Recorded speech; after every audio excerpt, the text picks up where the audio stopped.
Bem-vindos, forasteiros! Eu sou a Clarissa Brito e esse é o Treino é Treino, Jogo é Jogo. O podcast que traz para você aquela história perfeita que, além de te ajudar no esporte, de quebra, ajuda com o seu bom humor, independente da hora do dia em que você escutar. E hoje, a nossa convidada é a Joana Cortez. E eu vou ter que dar uma bela respirada aqui antes de apresentar ela para vocês. Porque ela joga tênis desde os 8 anos de idade. Já competiu em mais de 50 países por esse mundão. Disputou nas Olimpíadas de Sydney 2000. Foi número 1 do Brasil em simples e duplas. Foi seleção brasileira na FIDE Cup durante 8 anos. Foi ouro no PAN de Winnipeg, falei certinho?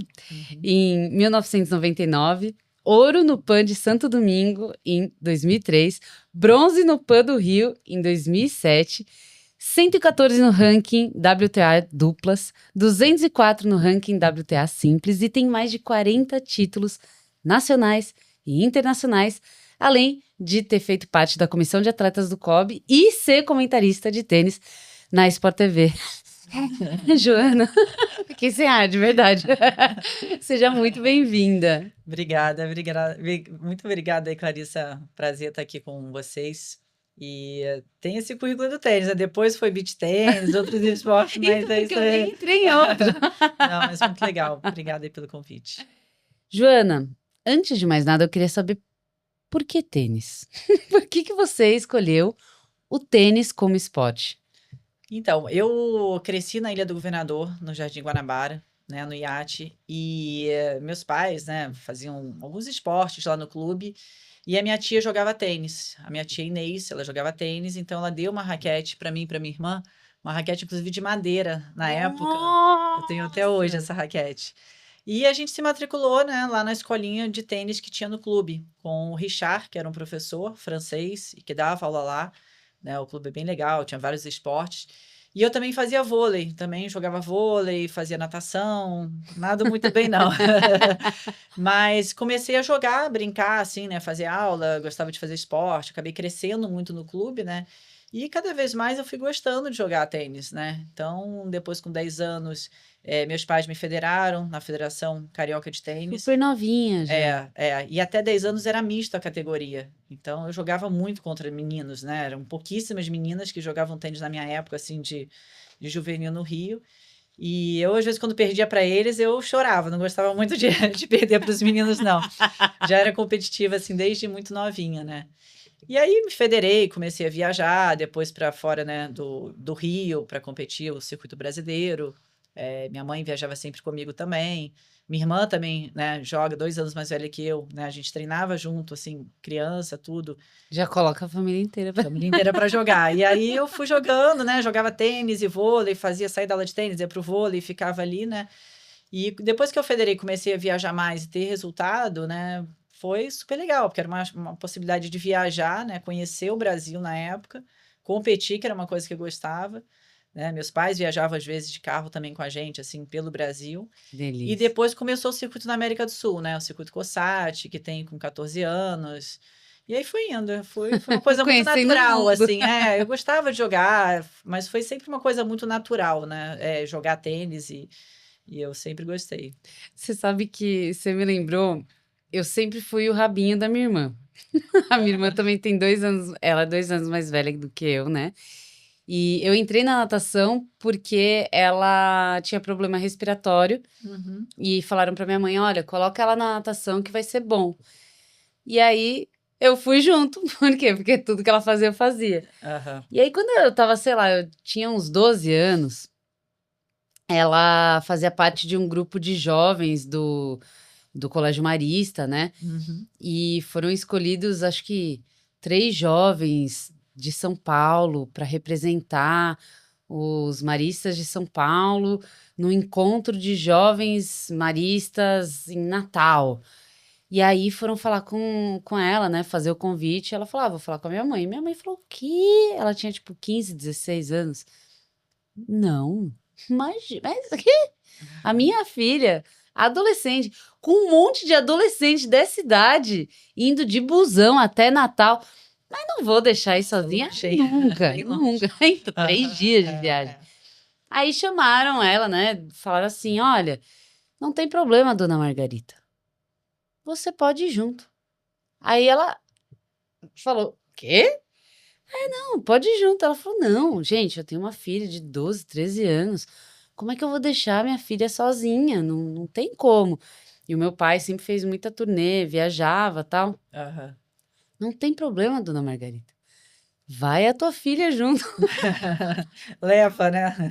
Isso aqui. E eu fui. E Aham. a gente fez uma viagem de 3 dias até Natal. 3 dias pra ir, 3 dias pra voltar. Nossa, não. 3 dias lá. E aí me lembrou muito que você falou, minha irmã ia junto. Porque no final, É, foi uma lembrança pra mim muito gostosa. sim. Perrengue? É um perrenguinho, mas sabe aquele lance? Eu nem percebi, porque era tão divertido e tá lá com a minha mãe, com a minha irmã. E eu acho que talvez se eu tivesse tido essa oportunidade também na natação, porque como eu me federei com 14 anos, já era um pouco mais velha, né? Aham. Então a gente já ia só com o clube. Mas talvez se fosse com a Depende muito da família. modalidade, né? Eu acho assim, o tênis começa cada vez mais cedo. Você vê que os torneios, né? Eu, por exemplo, quando eu comecei a jogar, era essa raquete de madeira, que hoje você não vai dar pra uma criança, né? Uma raquete de madeira. Tem raquete, tem material especial, a bola também, né? Tem as bolas despressurizadas para criança, tem um mini tênis também. Então, desde 3 anos, você já vê a criancinha ali arrastando a raquete, né? E bolinha. Caramba! Então. Mas nessa época era isso. Eu batia muito paredão também. Eu gostava de bater paredão, que era o meu treinador na época também, né? Depois que eu fiquei ali crescendo no clube, a gente tinha um paredão que a gente batia. E minha mãe falava muito que eu, às vezes, não tinha com quem jogar no clube. Aí eu ia à tarde, pegava um monte de bola e ficava sacando. No paredão. Não, na quadra, né? Batia paredão para bater um pouco mais, assim, jogar, né? Pra ter jogo. Pra bater, sentir eu sou canhota, né? Ficar ali. E também pra sacar, ficar lá. Não tinha ninguém pra jogar 3 horas da tarde no clube. No Rio de Janeiro não tinha ninguém, né? Mas era assim, eu cresci muito no clube, né? No Yacht Clube Jardim Guanabara. E jogava muita dupla também, com todas as idades. Eu acho que daí que foi, de repente, o meu gosto, assim, pela dupla, sabe? Porque no clube você marcava meia hora simples e 1 hora dupla. Então eu queria ficar mais tempo na quadra. Então, quando ia lá, né, tinha lá um lugar que você marcava, né? Eu queria jogar dupla, jogava com todas as idades. Eu tinha, 12 anos, 11 anos ali, era novinha e queria jogar, né? Então, acho que isso me ajudou muito a questão do jogo de rede, né? De volear, que é uma coisa que eu sempre gostei. Depois fui indo para os outros esportes também, tudo que tem voleio, enfim. Te encanta. Mas meus pais sempre me incentivaram muito, né? Além de viajar comigo, minha mãe fez circuito COSAT comigo da Venezuela até o Brasil, passando todos os países, que geralmente tem esse circuito COSAT, que é janeiro e fevereiro, né? E ela fez tudo junto com Ela ia você. comigo, Venezuela, Colômbia, Equador, Bolívia, Chile. E minha irmã ficava com meu pai, né? Assim, era uma época meio de férias, que era janeiro, fevereiro. Minha mãe acompanhava porque Gente, minha mãe, ela ia como chamava delegada, assim, do Rio, né? Ela representava o Rio, então ela ia comigo, só que ela estava com outras crianças também. Ela meio que era responsável por um grupo, né, de crianças que estavam indo competir. Então, que e aí delícia! foi legal. Gostei da tua mãe. Qual é o nome da tua mãe? Heloísa. Eu vou mandar um beijo pra Não, Heloísa. ela adora, ela acompanha até hoje tudo. Aí eu vou mudando de esporte, ela tá acompanhando, mas Aí ela ama outro esporte. outro não tem- esporte, mas foi uma fase muito legal, assim, acho que esse apoio dos pais é fundamental, né? Então, para mim, quando eu comecei a jogar, mesmo a fase juvenil, eu nunca pensei, vou ser profissional, vou me dedicar. Tô fazendo esporte, eu tô crescendo dentro do ambiente esportivo, Que é totalmente saudável. Exato. Então, eles nunca falaram, você vai parar de estudar para fazer, não, eles sempre, né, falaram, eu estudava, né, os colégios lá na ilha mesmo, conseguia conciliar, viajar, às vezes fazia segunda chamada, porque perdia a prova, mas Aconteceu muito. isso acontecia bastante, né? A minha mãe falava: se pegar recuperação, você tá fora. Falou, nossa senhora, e a minha irmã sempre foi muito inteligente. Aham. Não que eu não seja inteligente, mas é que era um nível um pouquinho acima. Então ela não estudava e ela saía super bem em tudo. Eu não, eu precisava de um pouco mais de incentivo Sim. do livro, sabe? E a minha mãe falou: olha, educação você não vai deixar de lado. O meu pai já falou: não, Margarita, tá tudo bem. Tá... Não, não, não. Ela ficava em cima.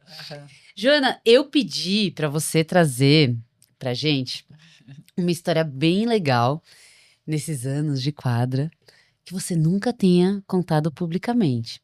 Mas eu vou me inspirar na bolinha que você trouxe aqui pro nosso cenário. Ai, que bonitinho, gente. Porque tem uma pessoa que mandou uma história pra gente, uma personalidade do tênis, que quando ficou sabendo que você vinha também ficou muito feliz e mandou essa história. Eu vou pedir para o Matheus rodar pra gente, para te inspirar na tua história que você vai contar. Tá, beleza? Vamos lá, treino é treino, jogo é jogo. Ficou fácil para mim, uma lembrança que é emocionante, ao mesmo tempo engraçada e muito interessante. Aconteceu agora no torneio que acabou há pouco em Hamburgo. Eu vinha de perder 3 primeiras rodadas seguidas, aí joguei lá durante 3, 4 dias, parecia um híbrido. E um frio do lascar, chovia, parava, tal, com o Fromberg, um australiano, que até era natural da Tasmânia. Um grandão, sacava pra caramba, me atrofiou inteiro, eu não acertava uma bola, perdi 7-6, 6-3, ela por lá já não sabia mais o que fazer. Tá bom, qual é que é a solução? Vamos pra quadra 7 da manhã, chegamos lá, não tinha uma alma viva, acho que não.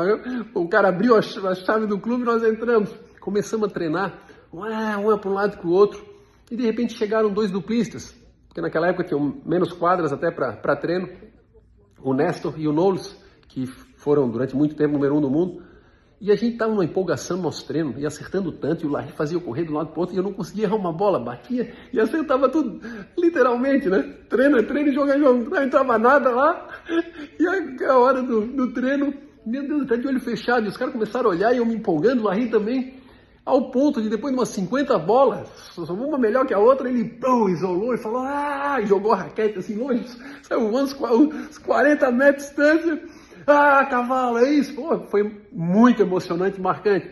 E eles iam lembrar de qualquer forma desse momento. Mas isso tudo eu estou dizendo foi em 97.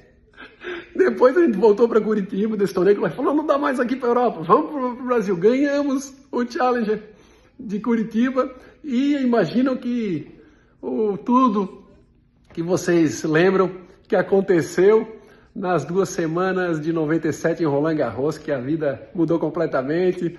Aquele treino virou jogo, de uma forma não tão mágica, mas pelo esforço e também muito rápida, espontânea e surpreendente. E assim a gente deu alguns indícios do que vinha acontecer, que ninguém acreditava, muito menos eu. O Larry talvez sim, o pai lá em cima com certeza. E as coisas foram se alinhando. Terminou aqui atrás, eita, tá tudo correspondendo. Com o troféu 97 marcante, tem até que eu vi aqui, ó, a fotinho do Larry, depois viemos a ganhar o torneio em Hamburgo no ano 2000. E essas são as façanhas do tenista, né? Dias de sol, dias de chuva, tem que superar um pouco de tudo, aprender a lidar com as situações diferentes e sempre trabalhar com amor, paixão, dedicação, com esse entusiasmo extra, horas extras também, que a recompensa sempre vem. Um beijão para vocês, aproveitem aí, tchau, tchau. Olá! Nossa, que legal! Nossa, me lembrou um monte de história agora. Agora vi um monte de história. Ter o Guga com a gente. Muito legal. Mandar um beijo tanto pro Guga quanto pra Alice Kirten, porque eles são incríveis. A gente fez um show para o Instituto Guga Kirten e é uma energia. Não é à toa que chamam de labrador humano. É verdade. Que pessoa incrível, que família incrível. Então, muito obrigada por mandar essa história. Mas agora, Joana, chegou a sua vez de contar a sua história. Tem várias histórias, mas muito legal aí o Guga, né? Acho que o Guga, ele é um grande ídolo, né? Sempre foi um cara super carismático. Como você falou, a família dele é incrível.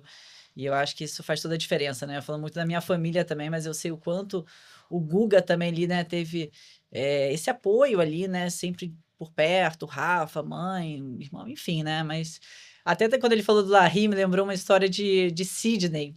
Porque Sydney a gente jogou as Olimpíadas, né? O Guga tava, o Larry tava lá com ele. E a gente teve fuso horário, né? Imagina, viajado pro Brasil até a Austrália, né? E eu lembro que o Larry, ele né, lá na Vila Olímpica, ele pegou um copo de café, assim, colocou pra mim, ó, você vai tomar esse café aqui pra você ficar acordada. Porque eu lembro que a gente chegou 9 horas da manhã e tinha que ficar o dia inteiro, né? O ideal é você chegar e ficar o dia inteiro Não Pelo jet dormia. lag, né? E ele vinha, aí todo dia de manhã ele vinha, me dava um café ali, ó, toma esse café pra você tomar. Isso é uma história que eu lembrei agora, lembrando que ele falou do Larry, né, e muito legal, o Larry também, um cara fantástico, né, na carreira do Guga. E foi aí que você ficou viciada em café. Eu acho que foi. Eu adoro café, eu amo café. Assim, não foi aí, mas assim, eu sempre gostei, mas me ajudou, né? Hoje assim, antes de jogo, antes de competir, eu sempre gosto de tomar um café, assim. Um Acho bom que, cafezinho. quem sabe, né, associou essa... Café é bom, né? Eu gosto de... Essa memória emotiva. E ficar ligada ali, né? Entrar ligada pro jogo. Então, tem uma história, assim, curiosa. Foi no PAN de 99, tá? Em Winnipeg. Foi o primeiro PAN que eu joguei, né? Eu joguei dupla com a Vanessa Menga. E o chefe da equipe era o Paulo Cleto. O Paulo Cleto sempre foi um cara muito bravo, assim, né? A gente ia treinar, ele dava umas broncas na gente. Que a gente fala que hoje em dia não podia dar essas broncas que ele dava, não, né? E aí a gente ia treinar, ele dava bronca, não sei o quê, beleza, tinha todo, né, uma rotina que a gente tinha que seguir, ele colocava ali algumas ordens, né? A Luciana Tella era a nossa técnica ali da dupla, né? Eu e a Vanessa, tava a Miriam também da Agostini na equipe. E tinha os meninos também, que era o André Sal, o Paulo Taixa, né? E o Fernando Reis estava também junto da equipe. E o Daniel Melo, que é irmão do Marcelo Melo, também estava na equipe, né? Eram uns 3. E aí a gente estava na vila sempre separado, né? Homens e mulheres, né? A gente dormia no quarto, era eu, a Vanessa, a Lu, e tinha uma técnica também, se eu não me engano, nado sincronizado. E vila é uma bagunça, né? Uma bagunça, tem horário, né? E assim, naquela época, 99, não tinha celular, não tinha telefone, né? A gente tinha orelhão. Então, eu falei... Explica pro pessoal, vai que tem gente mais nova que não sabe. Né? Tinha lá que colocar fichinha, moedinha para poder fazer ligação. Depois foi cartão, né? E tinha Bratel também, né? Que você colocava, ligava para mim, enfim, né? Você viu os créditos indo embora, né? E eu falei, eu vou fazer uma ligação, lá e já volto, né? Eu queria ligar lá, tava saindo com o menino em Campinas, falei, cara, eu vou fazer uma ligação e volto. Para o menino de Campinas. Só que já era o Paulo Cleto falou, 10 horas no quarto, toda noite tinha... E eu não imaginei que ele fosse lá ver se a gente tava 10 horas no quarto, né?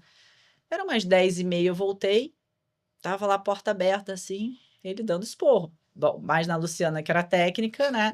E eu ali tomando esporro, né? Porque tinha chegado mais tarde. Enfim, assim, eu lembro dessa história, mas a gente ganhou o Pan-Americano, né? Então foi muito legal, porque essa questão de horário, da disciplina, por mais que seja uma história divertida, isso ajuda muito também, né? Ele não tá errado ali, ainda mais que você tá numa vila, com um monte de gente ali espalhada, né? Que é aquela coisa de vila pan-americana olímpica. Então, cada equipe tem a sua, né, a sua forma ali também de fazer. Mas, assim, eu falo muito dele porque ele é um cara que trouxe isso, né? Apesar de dar esses esporros e falar, ele cobrava muito da gente. E foi legal porque a gente no Pan-Americano não tinha essa expectativa de ganhar, né? Foi em 99, né? Eu tinha 20 anos, a Vanessa também era super nova. E aí a gente ganhou a medalha de ouro, né? E na noite anterior também, assim, da final, a Vanessa acordou no meio da madrugada que não conseguia dormir, com insônia. E eu lá dormindo feliz, né? Vou jogar final amanhã. Enfim, assim, várias essas histórias, né? Ela foi lá no departamento médico, preciso de alguma coisa, preciso dormir. Mentira! Porque o Comitê Olímpico, né? O COB, ele organiza muito bem essa parte, né? Então, a gente tinha lá os treinos que a gente fazia, mas tem gente que na véspera é normal você não conseguir dormir, né? Isso o atleta passa direto, fica com insônia, vai jogar a final, fica ansioso. E aí a gente ganhou, foi um jogo duríssimo a final, a gente ganhou medalha de ouro. Mas é um balanço muito difícil, porque você tem que dormir, óbvio. Sim. Mas se você tomar uma... Eu fiquei surpresa. Não sei se ela tomou alguma coisa, eu não lembro. Eu sei que ela ficou assim, preciso tomar alguma coisa. Você pode ficar depois sonolento. Eu acho que ela nem sei se deram alguma coisa pra tomar. Acho que ela só queria, tipo, né? Vou até perguntar pra ela, que acho que eu nunca perguntei, né? Você tomou. Não, mas foi assim, foi divertido, porque o atleta, às vezes, ele fica sem dormir. Quando ele perde, então esquece. Perdeu o jogo, nossa, aí que você não dorme mesmo. Mas aí que você aproveita também a Vila Olímpica, não? Não, mas a noite que depois que você perde um jogo, pode perguntar para qualquer atleta, não consegue dormir. Caramba. Você não quer aproveitar às vezes nada, você quer ir embora dali. Mas... Uma vez eu conversei para um evento, eu ia ser mediadora, e eu conversei com uma dupla de vôlei de praia. Uhum. E aí elas estavam falando que a primeira vez que elas foram disputar, elas não tinham pretensão nenhuma e também não tinham condições nenhuma de medalha. Então, elas falaram que eu vou aproveitar essa Vila Olímpica, só gente linda, só gente, sabe, muito em forma, comidas, 1000. Vou Elas comer falaram, de o quê? tudo, né? Vou comer de tudo, porque quando você é atleta, você, pelo menos na natação, é por milésimo, né? Eu Não, lembro não, tem que ter cuidado, porque o que tem dentro da vila ali, né, no refeitório, eu lembro que Sydney, que a Austrália tinha um McDonald's dentro também. Então você começa a querer comer tudo ali, né? Você vai empolgando, né? O meu primo foi para Sydney. Eu tenho um chaveirinho de Sydney Ah, porque a minha família no Paraguai também é muito esportista. aham. A galera lá, assim, a minha mãe, ela foi bailarina profissional, ela e a minha Que legal. tia dançavam no municipal. Nossa, minha mãe dançou também. Minha Mentira! mãe também dançou. Foi bailarina? É, dançou. Heloísa! Heloísa! No municipal também dançou, mas depois teve os filhos, aí foi. Aí é que quando ela veio pro Brasil, daí ela já não continuou a carreira profissional. Ela veio fazer o Aham. mestrado aqui, e aí depois fez o doutorado, e aí conheceu meu pai. Aí a coisa É. apertou, aí ficou no Brasil mesmo. Mas a irmã dela, essa que também dançava no municipal lá no Paraguai, ela casou com um cara que também gosta muito de esporte e velejava. Uhum. E eles velejavam lá. Minha mãe velejava quando ela estava no Paraguai, nada para ir para a seleção nem nada. Uhum. Mas os filhos dele pegaram gosto e um deles foi para as Olimpíadas pelo Paraguai legal. velejando. E Nossa. foi Sydney 2000. É. Por isso que quando eu vi que tinha, olha só, ela também foi para Sydney Não, 2000. Sydney foi muito legal, assim, e é engraçado que eu lembro, você é mais nova que eu, né? Mas eu tava uma vez, tinha um comercial que ele falava de televisão, né? Imagina, comercial de televisão, que falava assim, brincando nada, treinando para as Olimpíadas do ano 2000. E eu ficava brincando com isso com a minha irmã quando eu era adolescente. E, cara, é muito louco que depois eu fui para as Olimpíadas de 2000. Tem que achar esse comercial, que é muito antigo, nem sei se você encontra, mas tinha essa coisa, tinha umas crianças assim que ficavam brincando nada, treinando para as Olimpíadas do ano 2000. Isso ficou na minha Olha, cabeça. Muito louco, né? você Aí, mentalizou. sei lá, era criança, né? E tava ali. Criança Mas mentaliza, Sydney, acontece. não, já tá um sonho, mas assim, eu sempre tive um sonho de estar numa Olimpíada, né? Apesar do tênis ser um esporte que não é tanto assim, né? Geralmente você prefere estar num Grand Slam, né? Jogar Roland Garros, né? Ser número 1 do mundo, mas assim, eu sempre. Se puder. Né? Possibilidade. Mas você almeja mais estar no Grand Slam, né? E assim, eu sempre gostava de representar o Brasil. Pô, eu quero um sonho uma vez eu estar numa Olimpíada. Então, para mim foi demais, assim, estar em Sydney, conseguir, né? Na época ali, foi 99, foi o Winnipeg. Então, de 99 até a Olimpíada, eu passei a jogar mais dupla, porque eu via que a dupla tinha mais possibilidade de estar nas Olimpíadas, pela questão do ranking, né? Não tinha uma seletiva para você classificar para uma Olimpíada, você tinha que ter um ranking e conquistar a ponto. vaga. E aí da dupla também. Então, eu e a Vanessa ali na época, a gente tinha um ranking e conseguiu, né? Foi lá uma das últimas vagas, estava a Serena Williams com a Venus, era um Guga, jogou, era muito forte. Zoadinho, né? Só gente mais ou menos, Era né? muito forte, mas a gente tava ali, cento e pouco, né? Então, ó, cento e pouco, quem sabe a gente entra, né? E aí Aham. acabou entrando. Eu lembro que eu estava na França, se eu não me engano, competindo. Eu recebi uma ligação no quarto falando que eu tinha sido convocada. Mais uma vez, não tinha celular ainda, né? Hoje, assim, vê a notícia que você, né? Você vê no Instagram, né? Ali, no Convocados. WhatsApp, já sabe da convocação, né? Até a notícia chegar demorava um pouquinho, mas foi uma felicidade muito grande, assim. Foi um sonho realizado, tá? E acho que para qualquer atleta que está ali, né? Tá na vila, tá competindo, tá, né, vivendo. Lá em Sydney eu pude viver também e acompanhar as outras modalidades e assistir vôlei, na natação, era o Ian Thorpe na época ali, que nadava muito, né? Então Caraca. foi muito legal. E depois também acaba que você pede, vamos passear, vamos conhecer, né? Então foi uma experiência Sydney fantástica. ainda. Acho que foi o primeiro ano que eles fizeram uma vila que todos os países ficaram dentro da mesma vila, assim. Era uma vila enorme lá. Que Foi uma delícia. Olimpíada bem, bem legal. É uma experiência única. É uma vez na vida, né? Nossa. Pra mim foi uma vez. Tem gente que já foi várias, né? Não digo, mas falar que eu já fui para as Olimpíadas. Não, acho que sem dúvida. Eu acho que é um sonho assim realizado, né? Acho que para várias modalidades. E isso abre muitas portas hoje, né? Hoje ali eu tô na comissão de atletas do COB por ser atleta olímpico, né? Tem esse pré-requisito. Então são vários outros atletas olímpicos ali também. Né? Já fiz vários cursos do COB, então sempre esse ciclo olímpico, esse movimento olímpico, né? Sempre eu segui muito e gostei, né? De estar ali dentro desse ambiente, estar ali com outros atletas. Claro, não só olímpicos, mas a gente está ali, né, vendo as dores, né, as superações de cada um em cada modalidade, né? O que tem por trás ali de uma medalha, realmente é impressionante. E as pessoas nem imaginam. Nem imaginam, é verdade. Bom, Joana, gostei das suas histórias, mas agora eu tenho uma história para você. A gente adora essa parte do podcast porque são histórias verdadeiras, porém anônimas. Porque a gente troca os nomes para que você nunca descubra quem é a pessoa que mandou. Então você pode pitacar nessa história o quanto você quiser. Tá bom. Tá preparada? Preparada. Bora lá. Essa é a história do Marco.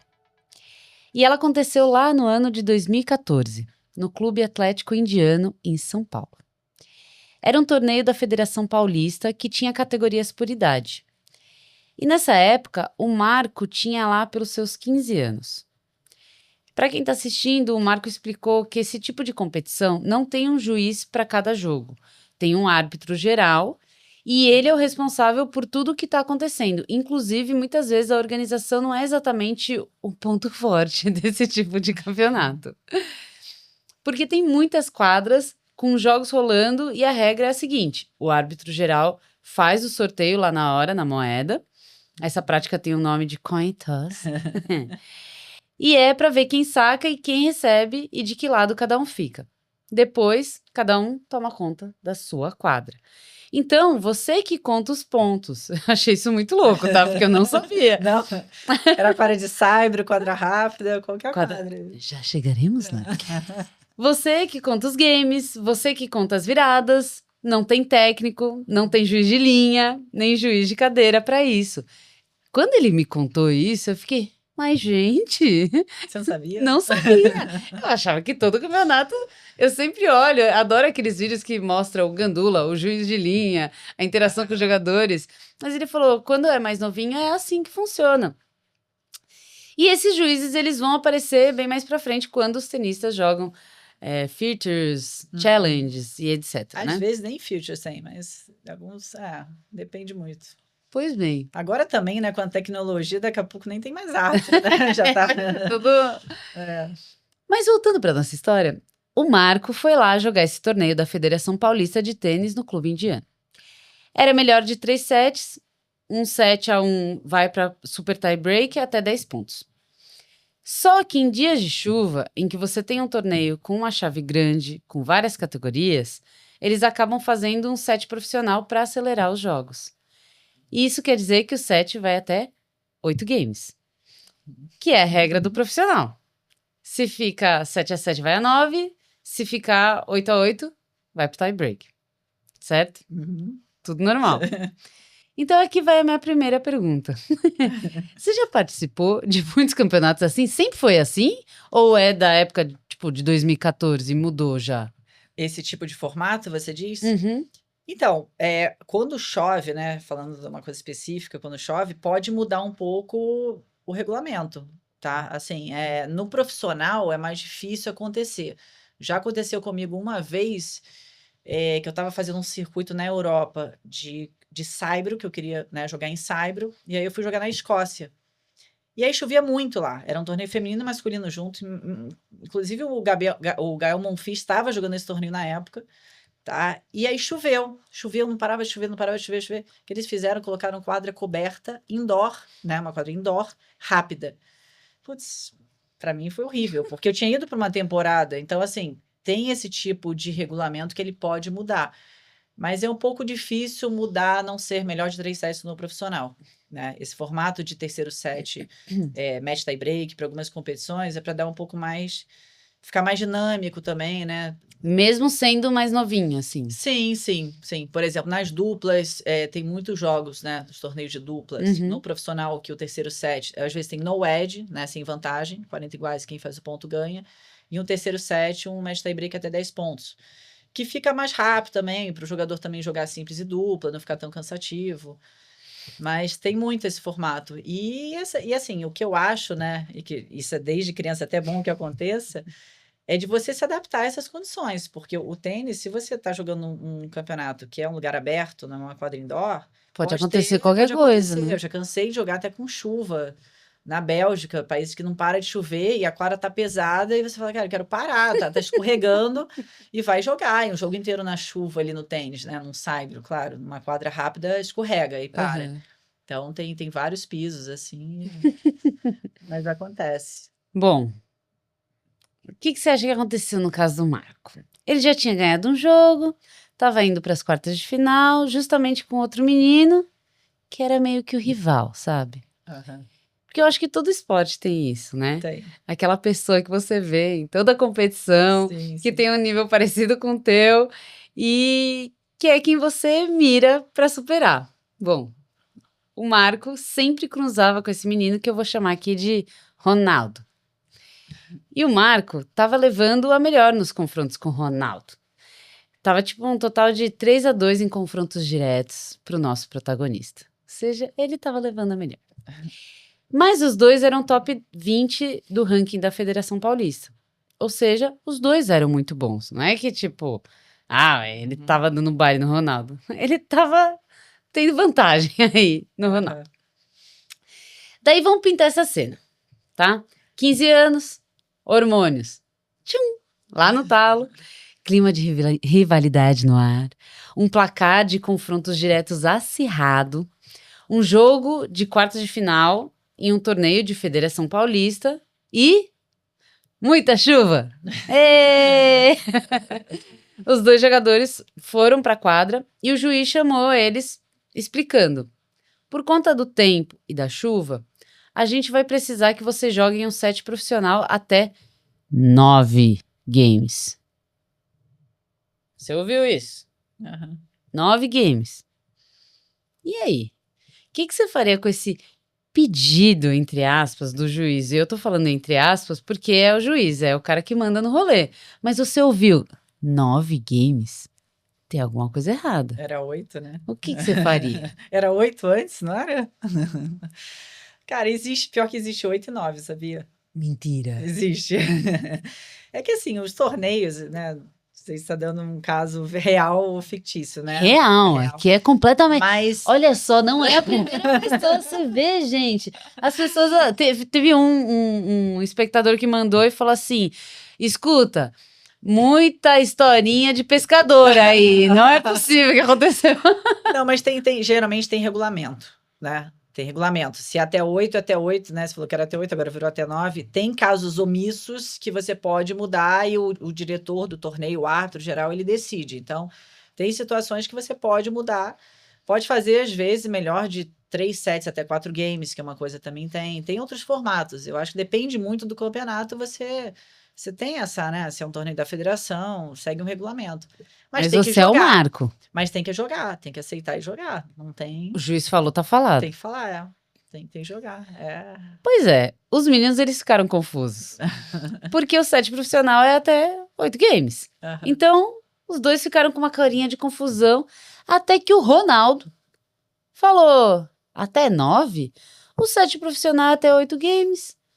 Mas claro que o juiz logo rebateu e falou, não, dessa vez a gente tá fazendo até 9. E os dois estranharam, mas ficou claro pros dois ali na hora, até porque sangue no zóio, né? Eles estavam lá no pico dos hormônios, querendo esse jogo. Meu, é até 9? Então vai ser até 9. E se o juiz da Federação Paulista falou que é 9, vamos ganhar em cima de 9 games. Vamos jogar o jogo que é pra jogar. O juiz jogou a moeda, fez o sorteio do saque e começa o nosso jogo. O Ronaldo começou arrasando. Já fez 1-0, mas o Marco não deixou barato, foi lá e fez 1-1. Mas a partir daí, o Ronaldo não errava mais nenhuma bola. Nenhuma bola. O jogo começou a ficar nervoso, assim. O Marco começou a sentir a pressão, ficou tenso, porque o Ronaldo não errava nada. Direita, esquerda, paralela, cruzada. Naquele dia, tudo estava entrando. Tudo. E aí o Ronaldo fez 2-1, 3-1, 4-1, 5-1. Tava muito treta o negócio. O 1 do nosso herói tava no 1 e parou lá, estacionou. E aí vem outra pergunta pra você, Joana. Esse mar hoje não tava pra peixe. O que você faria na pele do Marco? Ué, continuaria tentando. Ué, jogar, vamos jogar. Não, tem que jogar. É assim, Mas você tá tomando uma lavada. mas o jogo muda muito. O jogo vira. Assim, não tem que desistir. Tem que continuar ali tentando. Não é porque você tá 5-1 que você vai desistir o jogo, né? A Joana é do eu acredito. Não, mas 5 não é nada. Ó, eu vou falar, né? Hoje, o que aconteceu com o Sinner? O Sinner tava ganhando 2-0 do Cerúndulo, não sei se você acompanhou. 5-1 no terceiro set. Yannick Sinner, cabeça-chave número 1, favorito de Roland Garros. O outro menino começou a virar, ele passou mal e perdeu o jogo. Então, assim, tava 2-0 pro Sinner, 5-1 para ele. Eu vou ter que ver esse jogo. Pro irmão do Francisco Cerúndulo, que é o Cerúndulo canhoto, que joga bem, mas assim, foi a maior zebra que aconteceu hoje. Então, O azarão. para as crianças aí que estão assistindo também, não tem que desistir. Você pode estar pensando 5-0, 6-0, e ele é o número 1 do mundo. Ele começou a passar mal, ele tentava, não conseguia, foi perdendo o quinto set. Eu achei até que ele ia sair da quadra, porque ele tava já. Não tava bem, dava pra ver que ele não tava performando no nível que ele joga, Que né? o Sinner Passando mal, calor, assim, extenuante que tá em Roland Garros, todo mundo falando sobre isso.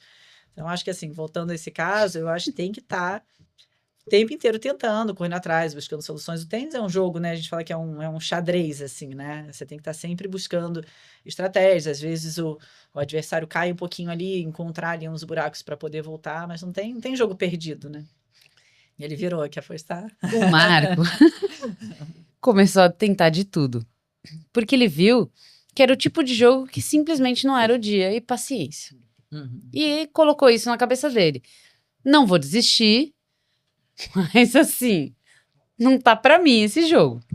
E ele tentou dar balão, tentou ir pra cima, tentou curtinha, fazer umas coisas que nem era muito a vibe de jogo dele, porque o físico não era um problema pra ele. Mas não tinha jeito. O tal do Ronaldo tava inspirado.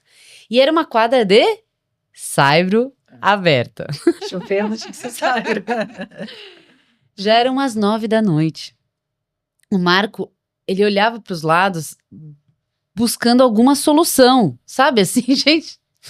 Alguém! Um milagre divino! Alguém me ajuda! Mas ele estava sem saída.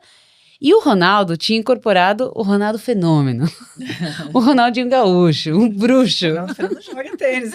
Só que na versão tênis. E ele Deixa eu joga. colocar o Nadal, o Djokovic, o Sinner, enfim. Tava, né? E o jogo continuou com um placar desfavorável para o nosso herói, 6-1. E quando o Ronaldo fez 7-1, ele tava sacando 40-30 para fechar aquele game. E pã! Ele fez 8-1. Só que nesse momento, o pai do Ronaldo, que estava do lado de fora da quadra, levantou e começou a aplaudir, como se ele tivesse entendido que acabou o jogo. E na real, na final de um set profissional, era isso mesmo. Tinha acabado o jogo. Então ele levantou e aplaudiu. Nossa, parabéns, que jogo bacana, o meu filho arrasou. Só que daí o Ronaldo falou, não pai, espera aí, é até 9. E aí o pai estranhou, sentou e falou, tá, segue o baile. Nisso virou o lado. E o Marco, que já estava largado no jogo, quase aceitando aquela derrota por motivos óbvios de 8-1. E de tudo que o Ronaldo tocava nesse jogo também virar ouro. Só que, do nada, o nosso herói começou a jogar muito bem. Do nada, ele virou 8-2. Aí ficou 3-8, com uns saques meio do Ronaldo. Depois, 8-4. A vantagem ainda era grande, mas surgiu aí uma esperança. Você que tá esperançosa nessa história virar. De repente, 5-8. E logo, 8-6. Com o Marco não errando mais nada. E quem começa a sentir a pressão é o Ronaldo. Sabe, tipo, bola na fita, que a do Marco passa, mas a do Ronaldo não passa. O Ronaldo começa a isolar a bola, ficar nervoso, xingar, reclamar. Mas o Marco, ele tinha voltado pro game. Pá! Agora era a hora dele. Depois de achar que tava tudo perdido. Então, pra ele, era o paraíso. Essa aqui é a melhor situação que pode acontecer comigo. E quando o Ronaldo tava sacando 8-6 pra fechar 0-40, o Marco vai e quebra o saque. E aí, fez 7-8. Chegou a hora da virada de lado. Nesse momento, o pai do Ronaldo levanta e vai embora. Simplesmente assim. E na hora que o Marco vai sacar no 7-8, adivinha quem reaparece com o juiz geral? Isso mesmo, o pai do Ronaldo, com o árbitro geral que pergunta, quanto tá o jogo? E o Marco responde, 8-7 pra ele, eu vou sacar agora. Só que daí o juiz fala, então acabou o jogo. Pã! Já deveria ter acabado antes, já que era pra acabar, né? Nossa! Não esperar chegar no 8-7, né? Aquele mesmo juiz que no início explicou que o 7 ia até 9, de repente fala, acabou o jogo. Você é o Marco, Jana, você é o Marco nessa história. O que você faria na pele dele? Cara, tem que acabar o jogo até 9. Se foi o juiz que falou, o outro menino, o Ronaldo, ele sabia que era até 9, né? Acho que não é nem questão do Marco. Acho que o Ronaldo, ele teria que ter, né? Não sei o que aconteceu no final, se isso é verdade, mas teria que ter o fair play de, tipo, ir até 9, já que, né? Senão já teria acabado, né? Se o pai deveria ter ido lá no 8-1 e não esperar chegar 8-7 para ter esse tipo de atitude, né? Então, se o juiz avisou antes que é até 9 e eles continuaram jogando e os dois sabiam que era até 9, o jogo tinha que ir até 9. É até 9 pontos. Ponto. Se o juiz errou o regulamento, mas ele já, né, colocou a situação ali. Bom, o Marco perguntou, como assim? E o juiz explicou que 7 profissional é até 8. E o pai aqui do meu lado disse que foram 8 games, então esse jogo já acabou. Nossa, nessa hora, o sangue do Marco ferveu. E outra coisa, se ele foi no 8-7, se fosse até 8, 7-7, seria tie break, né? Então, também não faz muito sentido ter terminado 8-7, tipo, parar no 8-7. Qual que é o sentido aí, né? 7-7 que seria o tie break, não 8-8. O Marco queria voar no pescoço do juiz. Voar. Mas ele ainda tentou uma abordagem mais diplomática. Mas, senhor, a gente até argumentou com você aqui. A gente falou que eram até 8. E você realmente falou que ia até 9. Aliás, você falou 2 vezes isso. Só que daí, o árbitro pagou de louco. E começou a falar que não existe isso, que o saque é até 8, que não existe até 9. Bom, você já viu, né? Começou aquele disse que me disse e tal. E nessa situação, você lembra que tá no final da noite, chuva, rivalidade, virada de jogo, um pai que foi chamar o juiz. Que tem um monte que faz uma confusão, né? Ainda mais da cidade aí. Poxa! Tem bastante. E aí? Você tá na pele do Marco. Você tá vendo a injustiça rolando lá. O que você faria? Ué, tem que jogar. Tem que jogar. Mas o juiz não tá falando, acabou. Mas o Ronaldo não ia jogar? Não continuou jogando? Pois então, eu acho que você é o Marco. Ele pensou bem e decidiu. Eu vou trazer o meu adversário pro meu lado, até porque foi ele que perguntou no início, e essa fera aí é a minha testemunha mais valiosa dentro desse jogo. Já que ele falou também, não, para aí, pai, e tal. Então ele falou pro juiz, foi o Ronaldo ainda que perguntou. Fala com ele. E apontou pro Ronaldo e falou, Ronaldo, ele não falou que era até 9?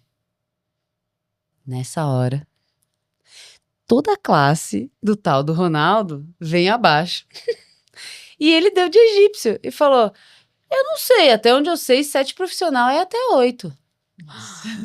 Pronto. Era o que o Marco não podia ouvir no auge da sua adolescência. A injustiça sendo forjada assim na cara dele. O sangue ferveu. E o pior é que quando o Ronaldo tava... Enquanto o Ronaldo tava com o paizão dele lá, todo pomposo, né? Lá respaldando, chamando o juiz, falando não sei o que e tal. O Marco tinha acabado de perder o pai dele. Então, é real. Então, quem foi acompanhar ele no torneio era o pai de um amigo dele. Então, ele tava assim, sem chão, vendo tudo aquilo desenrolar daquele jeito. Não consegui. Cadê as testemunhas? Ele falou. Cadê a justiça? Cadê tudo, sabe? Nessa hora, o pai do amigo dele entrou na quadra. Segundo ele, com toda a elegância que o Marco já viu nessa vida, mas falando grosso pro juiz e pro pai do menino, bem no estilo, aqui não, meu querido, aqui não. Daí começou uma discussão generalizada. O caos reinando. Brigaiada por todo lado, sem agressão física, claro, mas caos. O pai do amigo do Marco dando um esculacho no pai do Ronaldo, falando o que ele queria ensinar pro filho dele. E o outro pai respondendo que a regra é clara. Caos reinando. Joana. Nossa, que caos. Você. Isso é verdade, essa história. Você é o Marco. E aí? O que você faz? Olha a situação. Tem que jogar. Assim, na verdade, se 8-7 também não poderia parar.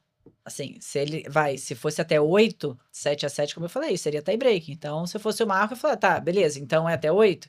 Então, a gente deveria no 7-7, né, sei lá, antes a gente deveria ter jogado no tie break. Não poderia, o jogo já deveria ter terminado. Então, agora a gente tem que ir até 9. Né? Então, Você tá... ficaria esperando na quadra. Vamos acabar esse jogo. Eu vou sentar aqui. Eu vou tentar acabar esse jogo, não vou cumprimentar. Não sai Vamos virar a noite aqui, né? Porque perde o clima já do jogo, né? Porque ele tava ali virando no momento crucial que ele tava, né?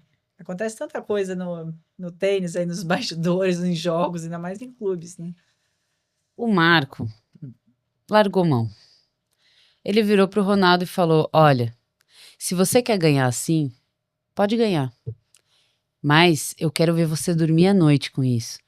Porque você sabe que o jogo não acabou. Até porque o Marco nem estava esperando todo aquele circo que se formou. E começou a achar que tudo aquilo não estava mais valendo a pena. Todo esse rolê aqui. E é o que você falou. E agora, voltar pro jogo? É difícil nesse voltar, esquema. Né? Bem na hora que ele tava virando. No tchacaracachá, né? É. Bom, a gente tá chegando no fim da nossa história. Apesar de você achar que ela não é verdadeira, eu quero saber considerações finais sobre o nosso herói e sobre a história dele. Então acabou, né? Ele Tá acabando, largou mão. tá acabando. Não acabou ainda. Tá acabando. Cara, se ele largou mão e falou isso, né? Provavelmente ele deu uma lição de moral pro menino. Eu não sei se o menino ele aceitou e ele quis jogar e ver qual é, e de repente, né? Tô imaginando que pela situação da cabeça do Marco ali, ele já meio que, né? Não queria mais o jogo daquela forma que estava sendo. Se você vai vencer assim... Mas pode ser que o Ronaldo fala, então tá, vai, vamos terminar então. E aí, o Ronaldo fala, ganhou o game. Não sei. No Tem fim... mais história. Caiu um temporal, acabou a luz da quadra. Um raio. No fim, deram a vitória pro Ronaldo.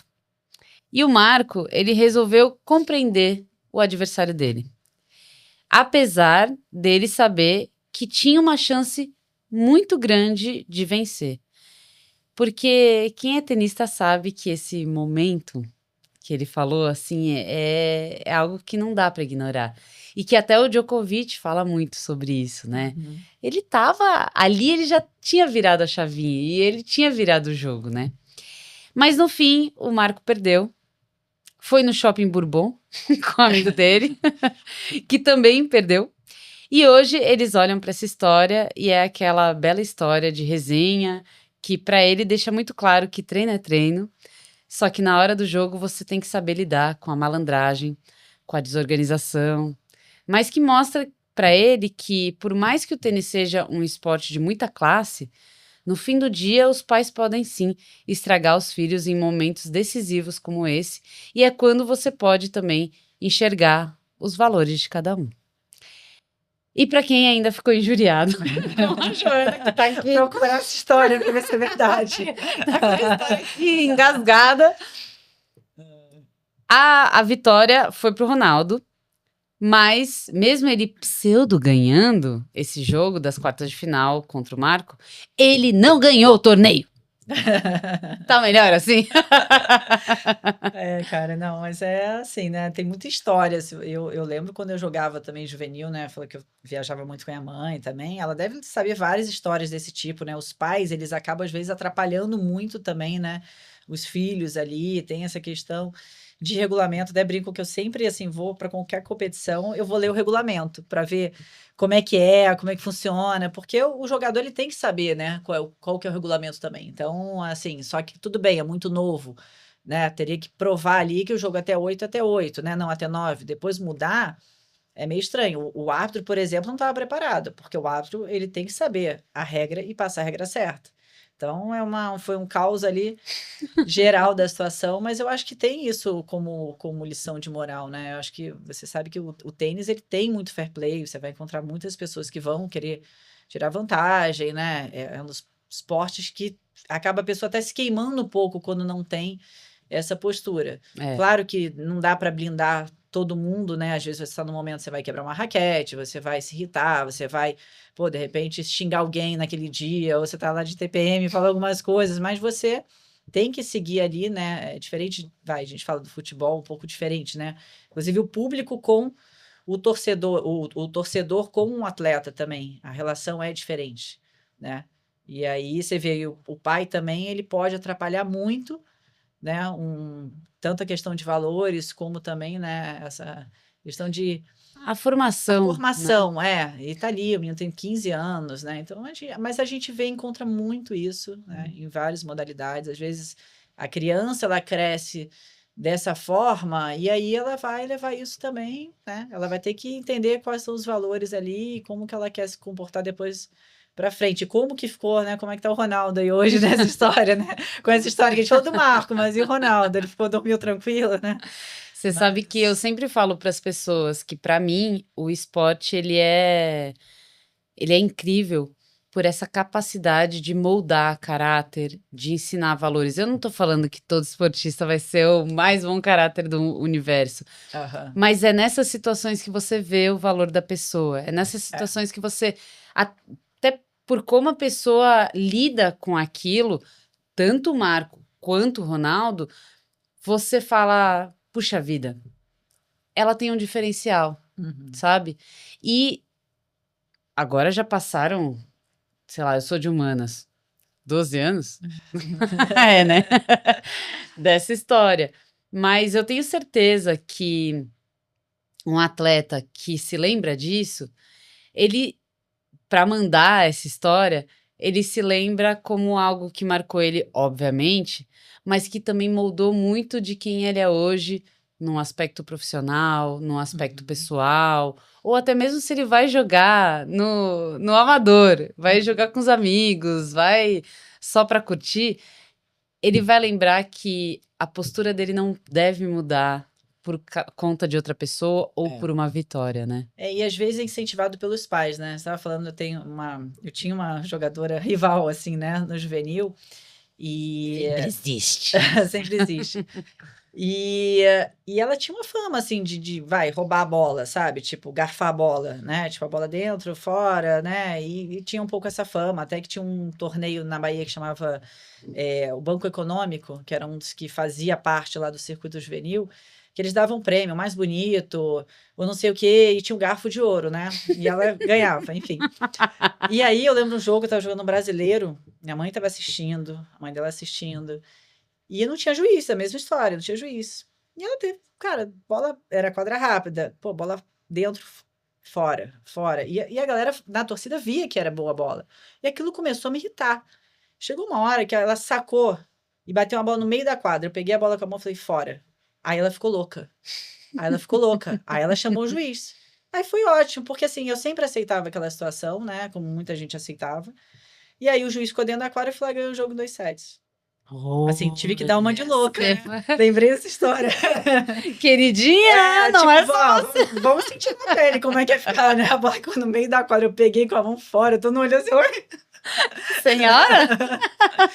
Mas enfim, assim, eu acho que são coisas que às vezes vem muito dos pais também, né? Eu acho que nessa situação, se o pai, né, do Ronaldo ali não tivesse falado nada, o jogo ia fluindo, ia acontecer. Deixa o garoto lidar com a situação de virar um jogo, de outro, né? E não dessa forma. Mas acontece muita coisa. Eu acho que eu falo, ninguém é perfeito, né? Você não vai ter o fair play sempre acordar, você vai ter os seus momentos em qualquer coisa que você fizer na sua vida, no seu trabalho e no esporte, como você falou, ajuda muito a moldar o seu caráter, né, os seus valores, as escolhas ali, principalmente quando você não tem um juiz. Você que tem que tomar a decisão. Uma quadra rápida, pior ainda, porque o cyber, a bola ali vai lá e marca, e vem ver aqui, atravessa a quadra, vem ver, a gente pode Tá ficar lá, discutindo, né? mas a quadra rápida, fora é fora, marquei aqui o meu lado, né? Não dá para ficar se enganando sempre. Uma outra você pode não ter visto, mas não é. Então, eu acho que essa questão também de torcida também, né? O tratamento, né? de quem está ali assistindo. Você vai moldando. E aí isso depende também não só dos pais, como de um técnico, de uma equipe técnica. Porque às vezes o pai está ali, né, dando os valores, mas às vezes tem um técnico que não é um técnico Que fala, ó. Então é isso. Acho que o esporte ele te ajuda muito, né? E vai ter gente que vai querer levar vantagem, vai levar vantagem na qualquer coisa da vida também, né? Não é só dentro ali do jogo em si. Você sabe que tem. A minha mãe, ela fala que pra lagarta virar borboleta, ela tem que fazer o casulo, né? Uhum. E ela tem que ter força pra arrebentar o casulo. E que se você tira antes, ela não consegue voar, porque a força que ela precisa pra arrebentar o casulo é a força dela virar uma borboleta e voar bela pelo ar. E que muitas vezes os pais, na intenção de ajudar os filhos, Querer proteger, né? exatamente, eles vão lá e arrebentam antes esse casulo. Porque falam, puxa vida, ele tá sofrendo tanto para conseguir sair desse casulo. E é exatamente nesse momento que eles impedem o filho de virar uma linda borboleta e voar. Ainda mais hoje em dia, né? Eu acho que os pais, eles têm essa super proteção também dos filhos, né? Tem que aprender a perder, né? Saber, né? Falando de O tênis aqui, esporte ensina o isso. esporte ensina, vai virar um jogo, né? Aceitar a derrota, buscar soluções. Ou a garra mesmo, como você falou, né? Exatamente, O jogo não tá perdido. Não tá Enquanto perdido. não chegou no final. Como que é? O jogo só acaba quando termina? Só acaba quando termina. Mas vira. E um dia você tá atrás, outro dia você tá ganhando e alguém vai virar o jogo de você. Então, assim, você vai perder muito mais do que ganhar também, né? Na sua vida tenista, a gente sabe que o Federer fala muito sobre isso também, né? Você vai ter muito mais derrotas para. Então, é você saber lidar com a derrota, né? Você saber lidar, o que que eu posso tirar dessa derrota. E mesmo com as vitórias, você vai comemorar um dia, amanhã você tem que jogar de novo. Então, não adianta você ficar ali comemorando, ganhei, e amanhã é competição, acabou o torneio, começa outro. Então, eu acho que eu sempre viajei muito competir, né? E o tênis é bem duro, porque é uma competição de, às vezes, uma semana. Acabou domingo, segunda, às vezes, já está competindo. Então, tá ali, comemorou, já zerou a mente, começa de novo. Aí começa, às vezes, né, quando eu viajava num novo país, com outro piso, com outro clima, com outra bola. Então, eu acho que o legal, assim, também do tênis, né, falando, é essa questão de você saber se adaptar a qualquer situação, né? Eu acho que o tênis ensina muito isso. Você está competindo cada hora num lugar com um clima diferente, uma torcida diferente, uma bola diferente, comendo uma comida diferente, né? Às vezes está no país, eu estava na Itália, depois eu estou na França, depois eu tenho que... E você tem que se É adaptar. pasto ou é croissant? Você tem que se adaptar. E aí você se adapta também no jogo, né? Isso transfere para o jogo. Então, se você consegue sair rápido dessas situações, né? Se a sua cabeça está ali no momento presente, você consegue buscar soluções rápidas, você tem resultado, né, no jogo. Tem gente que não consegue, né? Tem alguma coisinha que saiu do lugar, já não consegue mais resolver. Travou. E aí travou. Então, acho que o esporte, ele te ajuda, né? Vai ter dia que você vai acordar com dor de barriga, vai estar doente, vai estar com dor de cabeça, vai estar com, né? Você aí corre, nada, não sei o quê. Você tá aí, sei lá, Ironman. Aí você vai no dia da competição, que é um Piriri. dia, e aí você não compete, vai embora para casa. Então, você tem que saber lidar, né? O tênis você tem ali todo dia um jogo, mas depende de você, né? Se for principalmente a simples. Então, eu acho que o atleta, eu acho que ele tem essa facilidade também de se adaptar e de saber buscar soluções rápidas para qualquer situação. E é isso você leva para a vida também, né? Porque a gente também está sempre buscando. Pô, às vezes você vai pegar um voo, atrasou, e aí? Tem gente que explode. E agora? Peraí, atrasou, a culpa não é minha, eu tenho que me adaptar a isso. Então, dia a dia, né? Eu acho que o esporte, ele te ajuda a moldar muito, te ensina muito, né? E aí, de repente, amanhã você está numa empresa, em algum lugar, você saber lidar com essas situações, né? Então, acho que eu vejo assim que o esporte para mim foi a escola da vida e me ensinou muito, né? Educação para a vida. Com Bom, certeza. essa foi a nossa história. Espero que você tenha gostado de participar do Treino, Jogo a Jogo, Joana. Adorei, foi muito bom. Treina, gostoso. jogo a jogo. Gostei do nome, muito legal. Obrigada aí, Clarissa, foi bem bacana. Quero ver como é que tá o Ronaldo hoje aí, né? Não quer saber. E para vocês que estão assistindo e escutando a gente, manda sua história também nas nossas mídias sociais. Ela pode ser a próxima a ser contada aqui. Verdadeiramente, Joana. Então, até a próxima, forasteiros. Este podcast é um patrocínio de Sigvares Group. Nos dedicamos a ajudar as pessoas a sentirem o seu melhor. Todos os dias. Go to Bike. Cotton Baby.